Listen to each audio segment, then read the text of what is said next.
Welcome to RotoWire Fantasy Football Live, coming at you 5 days a week, 11 a.m. Eastern. Hey, if you missed the show, you can always catch the replay on RotoWire YouTube.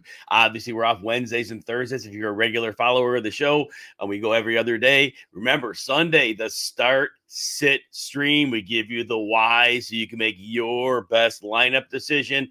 Definitely looking forward to seeing there. The line gets long. You may have to wait, but we cover a lot of different players and a lot of different insights that may help you, even if you're playing DFS, prop betting, or whatnot.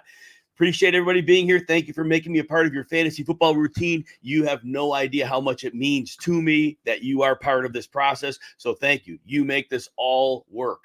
Now, I'm going to be playing the SuperDraft for the Sunday Week 14 games. Now, here are the picks I'm going to make on SuperDraft. First of all, CeeDee Lamb over 89.5 yards against the Eagles. Now, CeeDee's gone over that number in 5 of his last 7. They played Philly in Week 9. 16 targets. He goes for $191. Now, the Eagles, we know they're scuffling in pass defense. They're great against the run, but they've given up at least 95 yards to a receiver 5 times in their last 5 games. And Dallas has really gotten smart. Since they realize they don't have a sustaining rushing attack, they have leaned on their passing game. They have weaponized CeeDee Lamb. Last time they played the Eagles, they used Lamb heavily in the slot to get him in those mismatches where the Eagles are at their most vulnerable. Expect the same here. Zach Moss in a bounce back over 72.5 rushing yards against the Bengals. Now, Moss has started 5 games this year. He's gone over 70 yards in 4 of those games. And for note, none of those games were against a weak run defense. He's had a challenging schedule when he's been the starter. Now, the Bengals, they've given up at least 88 rushing yards to a lead back in their last 3 games. This is not last year's version of the Bengals defense. And the Indianapolis offensive line has a big advantage in the trenches against the Cincy front 7. Game script should allow Indy to run the ball off. And finally, DJ Moore over 67.5 yards against Detroit. Now, they just met a few weeks ago.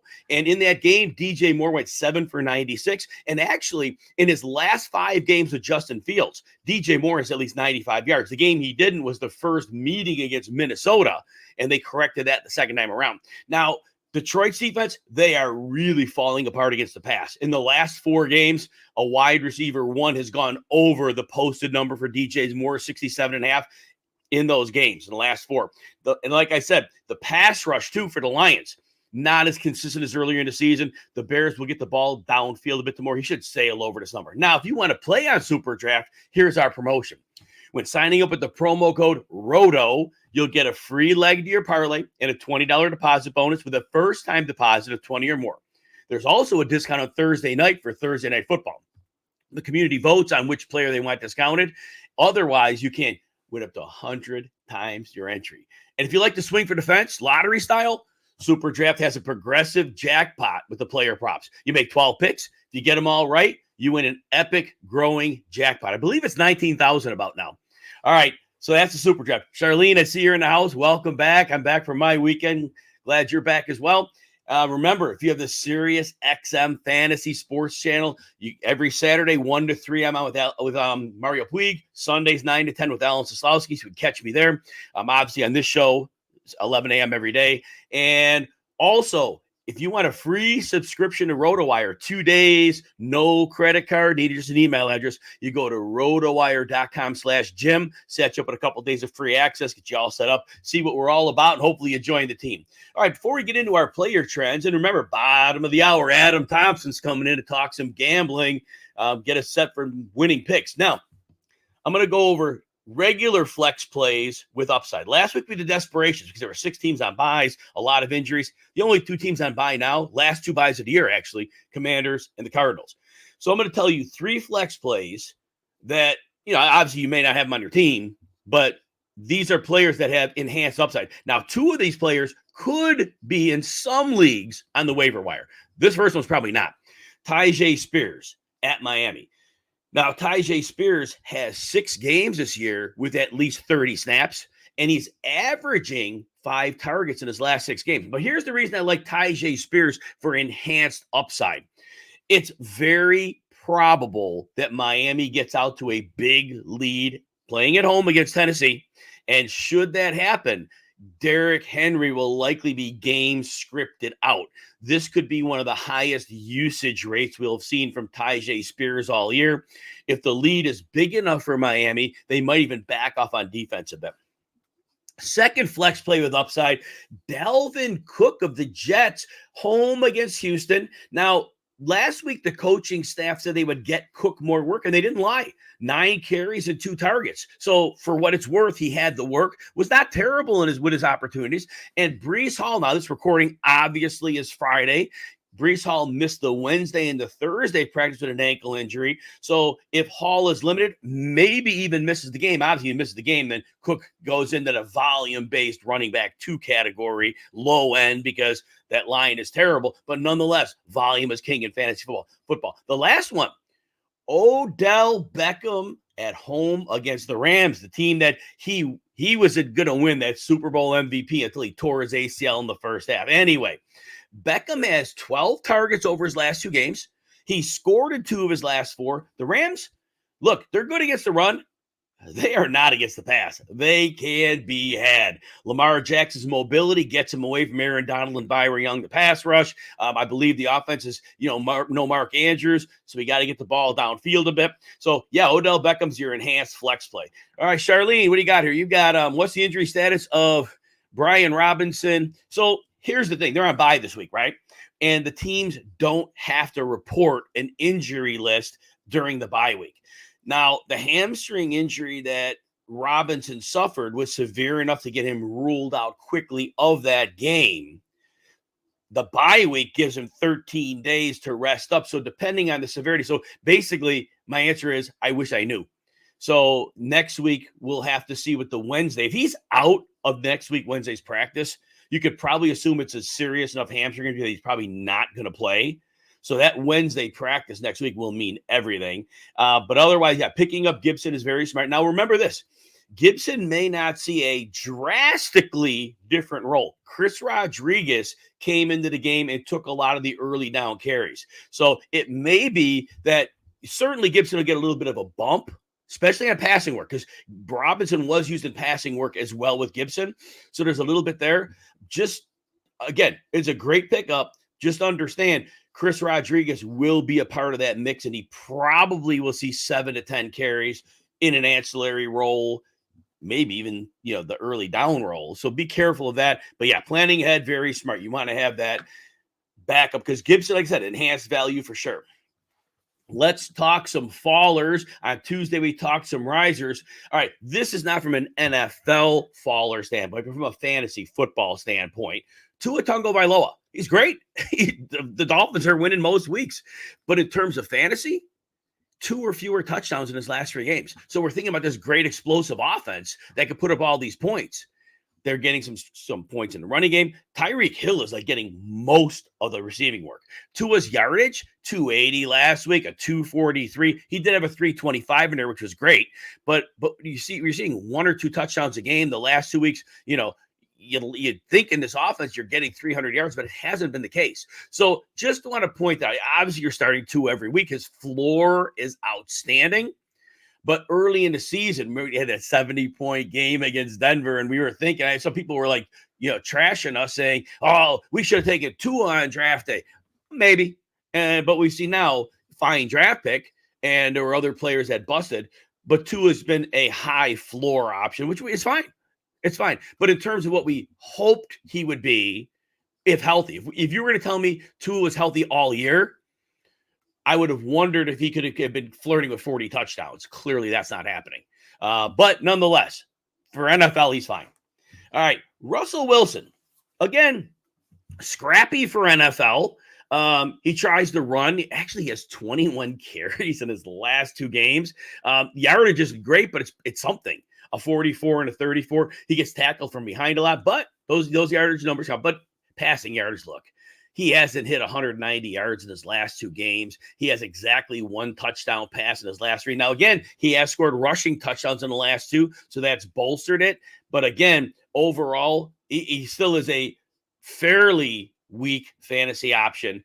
because if he doesn't score a rushing touchdown, that team wants to run the ball and play defense. Right? That defense has gotten better. So just understand, he has a decent floor in 2 quarterback leagues, but that's about it. Because sometimes we watch the games and we think Russell looks okay. Yeah, not so much. Those 3 picks last week. And if you have points deducted for interceptions, those picks certainly hurt. Charlene asks about Elijah Moore. If Amari Cooper is out, Elijah Moore's fine. He's going to get targets. Last week, Cooper was going to have a game. He had 3 for 32 real early. He got concussed. And then all of a sudden, Flacco had to go to somebody, and it was Elijah Moore. They played together with the Jets in the past. So there was that. But as soon as Cooper came out, he had to lean on someone. It was Elijah Moore. So if Cooper is out, and he hadn't practiced Wednesday or Thursday with the concussion, so there's a good chance he's out. And at that point, I think you're looking at Elijah Moore in a PPR. I think you're looking at a top 32-ish receiver because he may not get a ton of yards, but he could catch 8 or 9 balls. And when you're looking at that in PPR leagues, that adds up in a big hurry. So, yeah, Elijah Moore could be somebody to target. All right, some running backs trending downwards. Don't like to say it, but Javonte Williams is trending down a bit. So he's getting usage, right? So we don't complain about that. His snap share the last 2 weeks resurfaced because it had gone down, but he's seen about 68% of the snaps the last 2 weeks. But he had a 13 carries for 46, so barely 4 yards a carry. He had an 18 for 65. That didn't make the 4-yard threshold. Getting some targets, but not doing much with them. A 3 for 24 through the air and a 3 for 6 and no touchdowns. And he hadn't scored in his last 3. So again, he's getting some volume. This week's matchup against the Chargers is favorable. So hopefully Javonte Williams is in line for an enhanced game. But earlier in the season, he was on a little streak where he was getting about 5-ish yards per carry, and he looked really, really good with that. So there was that. Jahmyr Gibbs is next. Again, we love him for NFL, and he's very explosive. But for fantasy, all right, 8 for 60 on the ground is wonderful. But he had 1 reception he lost 6 yards on it. So PPR, you're looking at 7 points. That was it. So 8 for 60 is great, but it's only 7 PPR points. And at that point, that's not running back 2 level. And the prior week, 11 carries for 54. So again, fine on the ground, catches 4 passes, 19 yards. So you're looking at, 73 yards. That's 11 points PPR. And again, borderline running back 2 maybe, but certainly not what we had seen from him in the past. Austin Eckler obviously is trending down. I don't know if it's the ankle. I don't know if it's age. I don't know if it's a combination of both. I know the offensive line, the run blocking has not been good for Los Angeles. And recently this week, there was already talk from Chargers, organization that there's going to be competition for carries. So what that's telling me is they've got to find something that works. Their season's circling the drain fast. I mean, they're still in playoff contention. I think technically the Patriots are still in playoff contention with their 3 wins, but that neither here nor there. Oh, and I didn't talk about the Thursday night game. I usually do at the beginning, and I didn't do that. I'll talk about that in a minute. So anyway, we'll see what they do. I think they dropped Dodson. Anthony, I think I got to double check. I think they dropped Dodson. I got to double check that. But Kelly's involved. Spiller could see some work. I think right now Kelly gets the first. I mean, they're not deactivating Eckler. Eckler's their starter. I think the next man up is still Josh Kelly. So I think that speaks to that. Kelly's going to get a little more work. And if he can't get it done, then I think they start looking to the others. That's what my thought is for that. But Josh Kelly is a stash. I mean, there were points in time last year he was starting to look good. And there were points in time he had a 9 for 75 earlier this year. But a lot of times that run blocking is bad.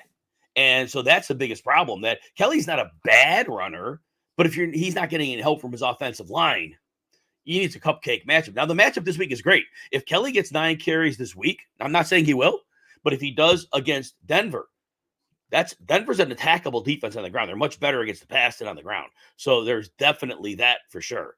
So we'll see that. But I've stashed Kelly in some of my deeper leagues. So I'm desperate for running backs in some of them. Gus Edwards is trending down. Hate to see that. Poor guy can't get a break. It seems like he plays so well, but they need explosiveness in the Baltimore rushing attack. So we've seen the percentage of Keaton Mitchell's work go up over the last 3 weeks. And they had a bye last week, of course.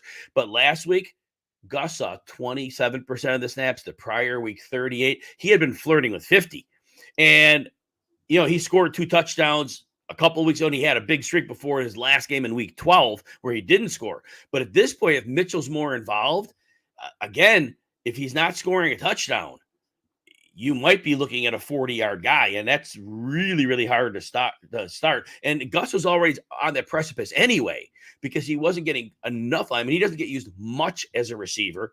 I know he had the 80-yard catch about 7 weeks ago, but that was a great play call and a broken defense, so that's obviously not sustainable. But yeah, Gus Edwards is trending down. Kareem Hunt's trending down.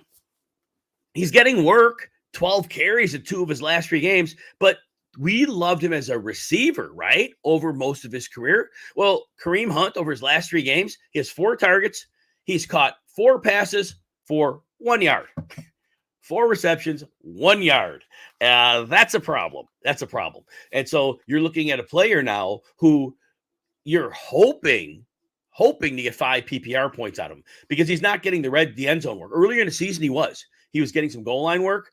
That's kind of drying up. And of course, the Cleveland offense isn't robust right now either. So that certainly is playing hand in hand with that. If you're enjoying the show, please consider hitting the like and subscribe button if you're on RotoWire or YouTube. And like I said earlier, you want a free subscription over at RotoWire. You can, no credit card needed. Just go to rotowire.com/Jim. Set you up a couple free days of access. See all the great work we have over there to get you ready for your fantasy football endeavors. I didn't talk about the Monday Nighter.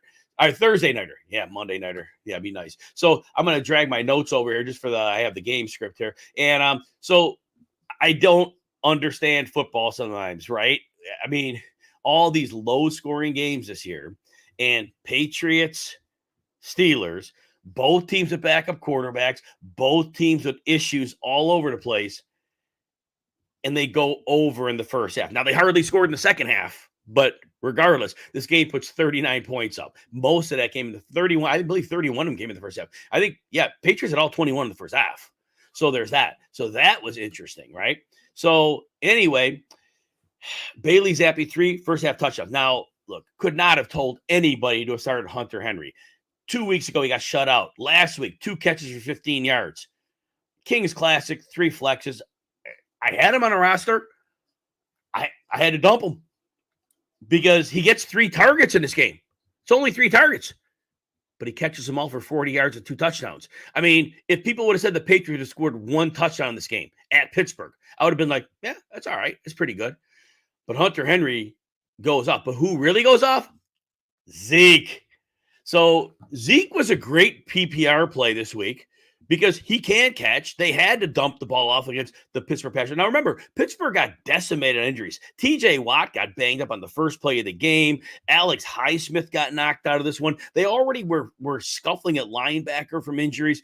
This defense, with in-game injuries and the pre-ones, this defense was in trouble. And so Zeke ends up 22 carries, 68 yards. Oh, man, bad beat. I would have that prize picks trio picks I had up. 2 of them hit. Zeke on the very last carry goes over. And it's like, oh, you got to be kidding me. First of all, game script wise, I didn't think there was any scenario where New England would spend the whole second half grinding out a win, which basically got Elliott a ton of carries. But yeah, bad beat there for sure. Because that was under until last waning seconds of the game. I hate unders. I hate betting unders because you always get, it always seems you get that last minute fluke play.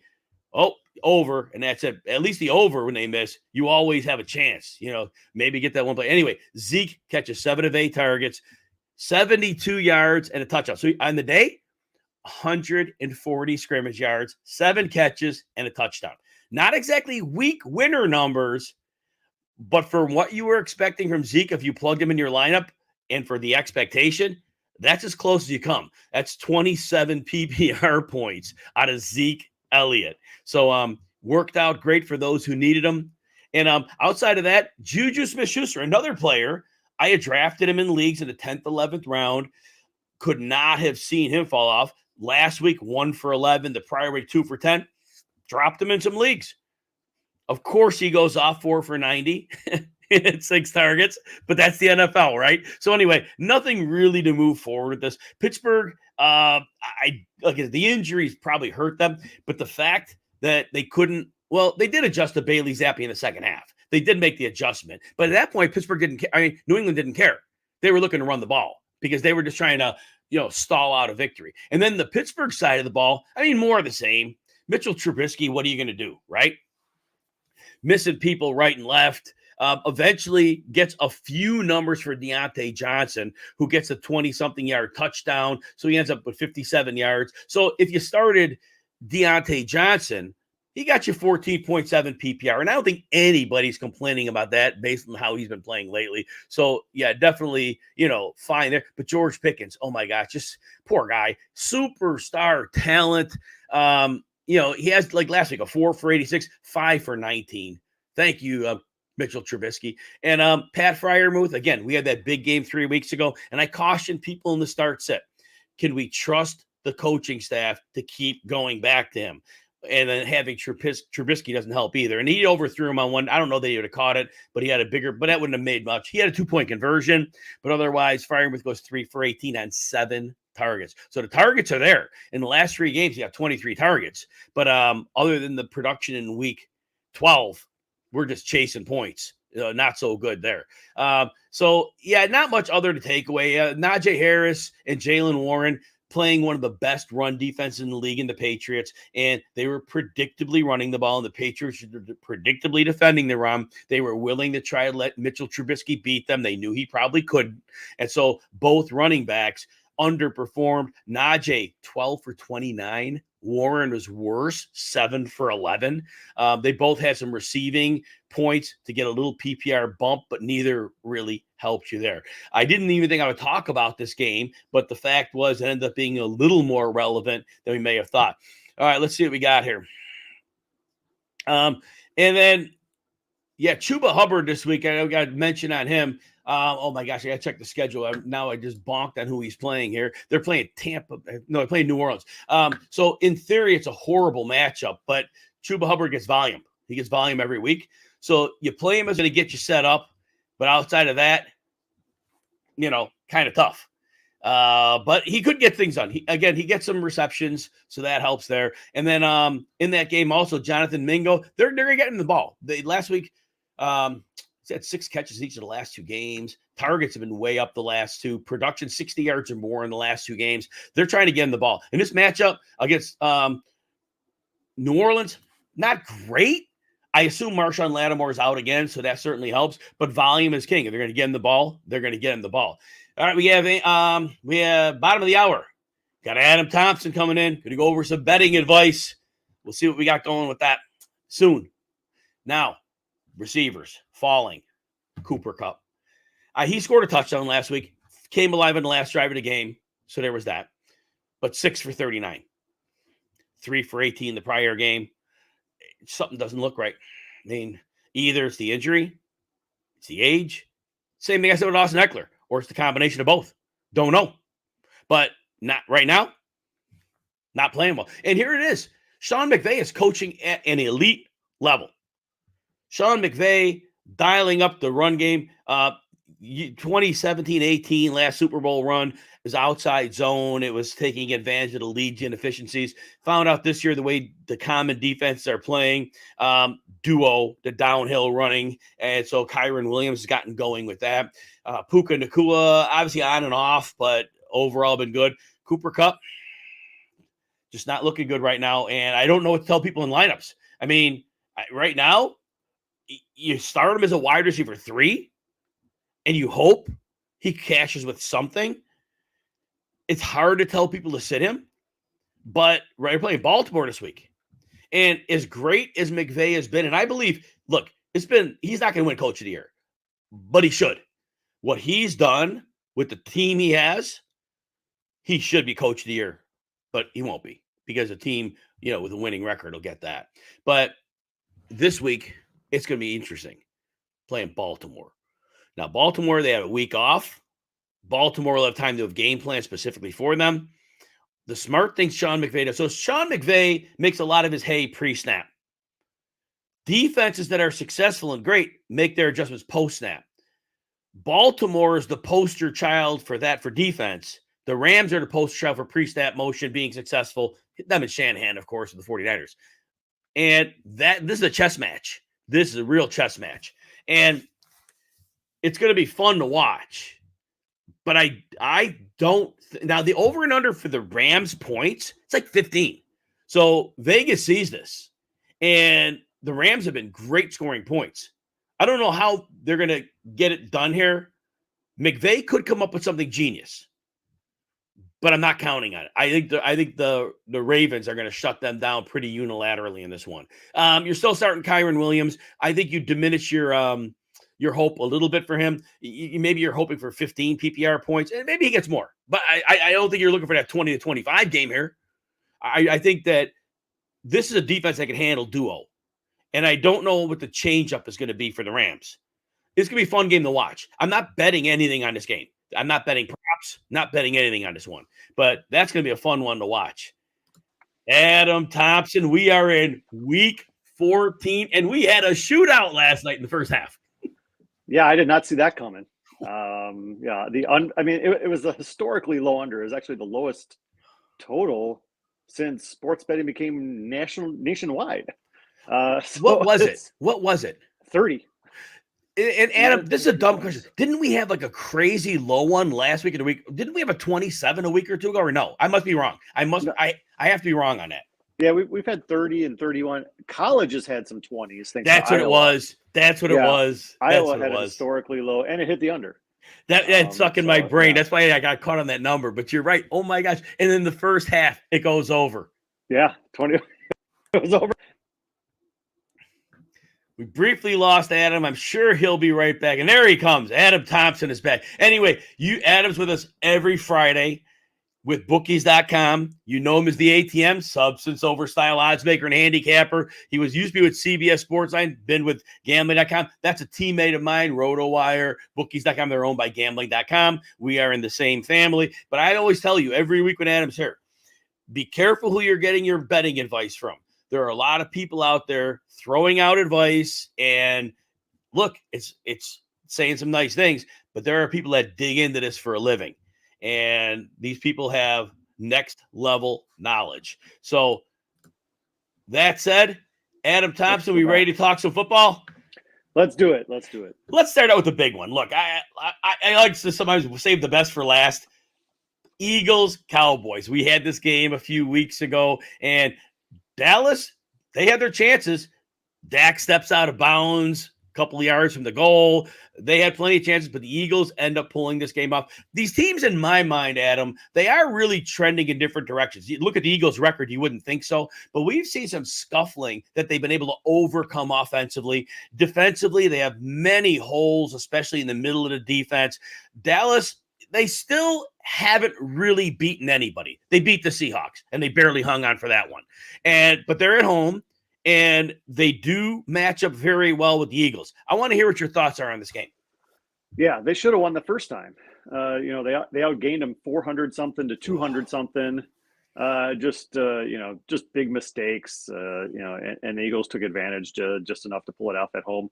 But in Dallas, it's obviously a different story. They're averaging almost 40 points a game. They're averaging over 40 points a game. They're averaging 42 points a game at home. They scored 38 in 5 straight at home. And Philly's actually better on the road defensively anyway. But you're right, they're trending in the wrong direction. This is just a gauntlet of a schedule they've been going through, and this is kind of the last game of that. I mean, they played. Other than the Commanders, they played in the middle there, but they played the Cowboys, they played the Chiefs, they played the Bills, they played the Niners. They should be tired. If anybody deserves a bye, which they're not getting, it would be them. But yeah, this is just a tough matchup for them. That pass defense is just it's really bad. For the top team in the league in a pass heavy, modern NFL to be 31st in the league in pass yards allowed and be 11-2 is quite astonishing. But this Dallas team is a team that could really take advantage of that, especially on the home turf. They're only laying 3 points. It's gone back and forth between 3 and 3.5. That's kind of a big deal. Yes. When it moved to 3.5, people started jumping on Philly which I get, but at -3, I like Dallas. That's where it is right now. And I'm jumping on the home Cowboys to get it done here. Yeah, and you know what? The last time they played, and this really was something that was building up, and I've given Mike McCarthy some credit. I rarely do that. And what he figured out was they don't have a sustaining rushing attack in Dallas. And that there was a point where they flipped the script and they had to realize we have to win with our passing game. We cannot win games consistently with our rushing attack. And since then, part of the equation was they moved CD Lamb much more to the slot. Matter of fact, when they played the Eagles last time, it was like 30 plus routes from the slot, knowing you could bury them. He goes for 190 yards, but they have moved Lamb wherever the mismatch is. They move him there. And then that frees up Jake Ferguson and it frees up Brandon Cooks. So this is going to be fun to watch. Adam, points wise, do you think there's a lot of points in this game? The over and under is higher than last time. When they played last time, it was 48 and it hit 51. This time, I believe it's 52-ish. Yeah, I like the over. It's by far the highest over, and in today's NFL, at least this year's NFL, primetime games are not going over at all. It's been a lot of snooze fests on national television, but I think this will be the exception to the rule. I think both teams are going to score a lot of points. Dak Prescott over 2.5 touchdowns is like plus 130. Wow. He's hit that mark in 5 of the last 6 games. Last time he played this defense in Philly, which is not easy to play, he had 3 touchdowns, threw for 370. I think he's due for a huge game here. I think there's a lot of props you could take in this one. If you like overs, I think this is the game for you. Both sides. The overs I'm looking at obviously CD Lamb. It's in about 87 yards.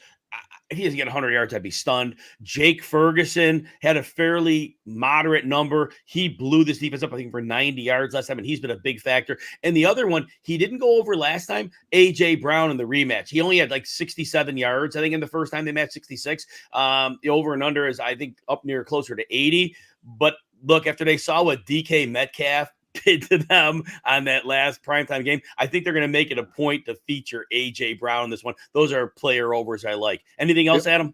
The only caveat with any Eagles receiver is the Cowboys might just pass interference their way down the field. They had over 100 yards of pass interference penalties in that game. They couldn't handle those big receivers, so they just grabbed them, essentially. So that's a solid point. Caveat, but, yeah. That's a solid point. Let's go next to a less exciting game. I think most of them on the slate are, but we'll have a good one coming up soon. Titans, Dolphins, one of the 2 Monday night games. They're running them concurrently. I think that's going to be very fun. I'll be watching both those games like most of us will. Obviously, we know the drill. When the Titans are away from their home stadium, they're garbage.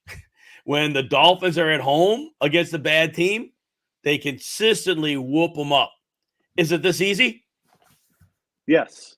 It defies everything why Tennessee is so bad on the road. I mean, they're averaging 12 points a game on the road and more than double that at home. There shouldn't be, you can expect splits of some kind. Not that though. It's just completely outrageous.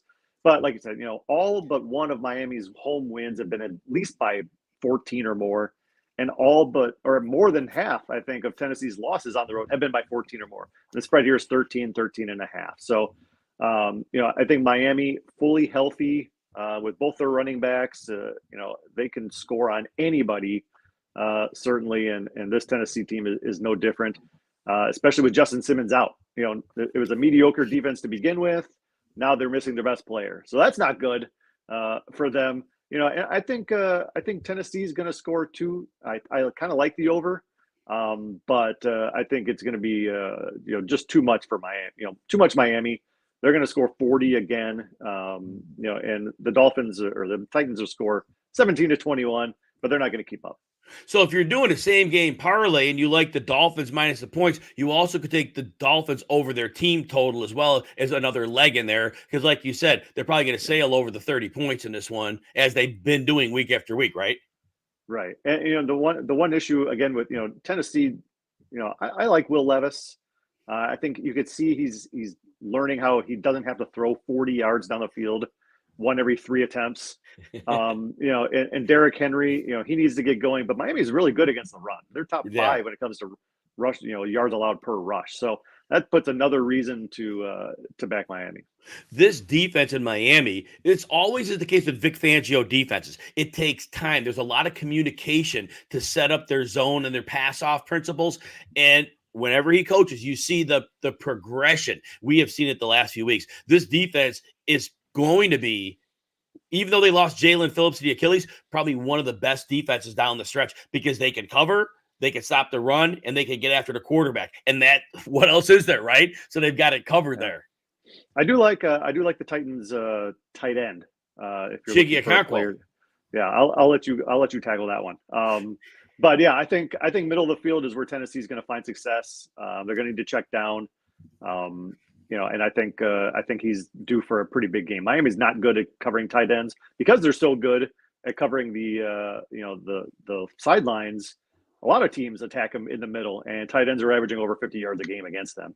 So his total, like 32.5, I think he can get over that pretty quick. Yeah, and Okonkwo, I would say he had 60 yards last week, maybe 62. Yeah. And as you're pointing out very astutely, that's a tenet of the Vic Fangio defense. They will give you underneath. They want to stop explosives, and they want to stop your big perimeter receivers. And so they will let you matriculate over the middle of the field. So I think that's a phenomenal call going at the over on Chiggy Okonkwo. I think I'm going to steal that one, Adam, and put it on my prop list for the week. I don't know how that one got by me, but it did. But it hasn't gotten by me. Now the prop I'm going over, look, Vegas doesn't like to put a receiver over 100 yards. A lot of people go 99, 97. They put Tyreek Hill at 104. I don't care. I do not care. He may have that at halftime. Who's going to guard him, right? Right? They have nobody. Most teams have nobody. And when a team has nobody, we see it.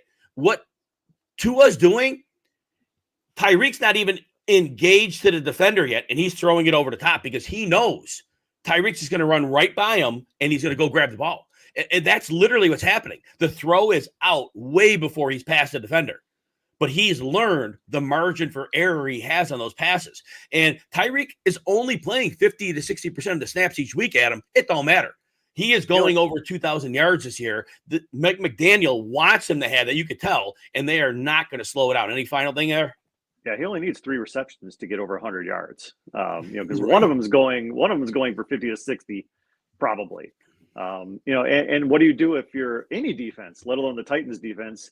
You play back on him, avoiding that. They have so many other guys that you have to worry about. It's just it's a damned if you do and damned if you don't. But eventually Tyreek gets his. Now, the next one we're going to talk about is I cannot wait for this game. Rams at the Ravens. The Ravens are coming off a bye week, and Mike Macdonald has been a brilliant defensive coordinator. His best asset is post-snap defensive movement, and they look the same from play to play. You don't know what they're switching into. They give no tells. Sean McVay, on the other hand, is the king of pre-snap motion, setting these up, trying to get advantages. You're not getting any advantages against his defense. So this is literally, in my mind, maybe the two best coaches in terms of offense and defense right now going. It's going to be probably rainy. It's going to be the wind diminished. It was supposed to be 20. Now it's down to 50, which is a little more tolerable. How are you looking at this game? The Ravens are 7.5-point favorites on their home field. Yeah, I went with the Ravens when it was -7. 7.5 is a tricky number because they have, the Rams, they could be down 14 with 2 minutes left and score, and they lose by 7. That could very easily happen with this pass defense. And, the Ravens, like you said, this defense is awesome. And the run game on the offense, Lamar Jackson is having a heck of a year. I wasn't sure if it was the right call, signing him to all that money, almost desperation mode at the end of the holdout. But it is apparently because it's J.K. Dobbins went down, doesn't matter at all. This team's clicking at all cylinders, and the Rams, they have 2 star wide receivers. They're both kind of banged up right now, and I think Stafford just doesn't move as much as he did. If you let him sit back there and pick you off, he will. But the Ravens are coming for you, and that's going to be a tough matchup. So I like Baltimore at home in the conditions. I think that can thwart the Rams, bread and butter, and I think Baltimore can win this game by about 10. Yeah, I'm with you on that one completely. I know Anthony in the chat talking about the Rams need a Puka game. And believe me, Sean McVay's a genius. He has made Puka into a player that can play like a star, Kyron Williams into that.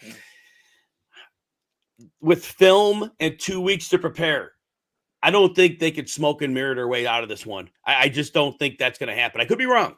I just don't think McVay is so smart that he could beat Mike McDonald at his own game. That's going to be interesting to watch here. Outside of that, yeah, you need Kyron. They need Kyron Williams to do something. I'm not sure if he's going to, but he's going to need to more than hold his own for the Rams to get open receivers. Now, Adam, the thing with Kyron Williams that's working well. So basically, when the Rams were back in their last Super Bowl run, 2017-ish, not the one with Odell Beckham, the one prior to that, when McVay was really spinning the run game with Todd Gurley, it was outside zone. That was the best thing going against the defensive styles of the day. Well, what he figured out this year is that with the way the defense are generally approaching, running duo, downhill running, it's ultra effective. And Kyron Williams has been in the right place at the right time because that has been gold. The Ravens defensively, they are perfectly equipped to shut down duo. That is going to be an interesting angle to watch here. I cannot wait to see it because it's really going to be strength against strength. Oh, I got the goosebumps here, Adam. Yeah, go ahead. Yeah, it's interesting. I thought the Rams would be a bottom 5 team in the NFL. Right. So McVay has done an unbelievable job. I mean, but you talk about a model of consistency. They're 16th. They rank in pass offense, pass defense, run offense, run defense. They either rank 16th or 17th in all 4 categories, and they're 6-6 on the season. They are the even Steven, middle of the pack, baseline team in the NFL, and the Ravens, they only have 1 win that was less than a touchdown. So they're beating teams, and they're beating them at least by 1 big score. So yeah, I think at home, in those conditions, like I said, I think they take care of business. Chad put something up here, and I'm not aware of this. Lamar Jackson apparently got sick late in the week. History of playing sick ends pro. Do you know anything about that? I know nothing about him being sick right now. I haven't looked into it today or anything like that. It's early enough, unless he misses the game, which would obviously be a huge concern. But no, I haven't heard anything about that. And I think hopefully it'll be more of a flu game. Michael Jordan gets the Rams. We'll see. All right, let's talk a less fun game. We're rotating the great ones and the less fun. But hey, there's money to be made on all these games, right?